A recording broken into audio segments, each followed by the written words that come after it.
নাট্যকার মনোজ মিত্র ১৯৩৮ সালের ২২শে December British ভারতের সাতক্ষীরা জেলার ধুলিহরে গ্রামে জন্মগ্রহণ করেছিলেন।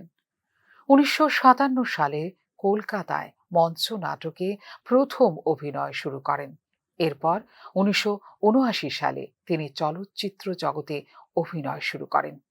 কলকাতার বিভিন্ন কলেজের দর্শন বিষয়ে শিক্ষকতা করার পর মনোজ মিত্র রবীন্দ্র ভারতী বিশ্ববিদ্যালয় নাট্যকলা বিভাগের অধ্যক্ষ হিসেবেও কাজ করেছিলেন। ১৯৮৫ সালে শ্রেষ্ঠ নাট্যকারের জন্য মনোজ মিত্র সঙ্গীত নাটক একাডেমি পুরস্কার পেয়েছিলেন। ১৯৮৬ সালে কলকাতা বিশ্ববিদ্যালয় থেকেও শ্রেষ্ঠ নাট্যকারের পুরস্কারে ভূষিত হন। পশ্চিমবঙ্গ রাজ্য সরকার ১৯৮৩ এবং ১৯৮৯ সালে মনোজ মিত্রকে শ্রেষ্ঠ নাট্যকারের জন্য পুরস্কার প্রদান করে। এছাড়া এশিয়াটিক সোসাইটি থেকে তিনি স্বর্ণপদকও লাভ করেছিলেন।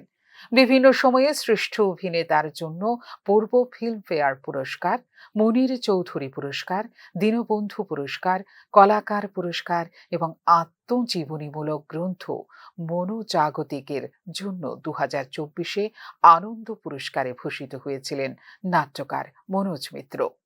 মনোজ মিত্র একাধারে ছিলেন দক্ষ অভিনেতা ও নাট্যকার, যার রচনা ও অভিনয়ে সব সময়ই থাকত সমাজের বিভিন্ন সমস্যার প্রতি এক বিশেষ দৃষ্টিভঙ্গি।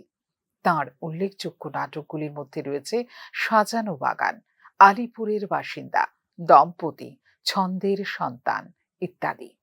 তাঁর নাটকগুলোতে উঠে এসেছিল সমাজের বিভিন্ন সমস্যা ও মানবিক অনুভূতির জটিলতা, যা আজও সমান প্রাসঙ্গিক। মনোজ মিত্রের স্মৃতিচারণে এইটুকু বলা যায়, তিনি ছিলেন বাংলা নাটকের অনন্য মুখ। তাঁর নাটকগুলি এখন অভিনয় জগতে নাট্যচর্চার মাইল ফলক হয়ে থাকবে। Bureau report, news now.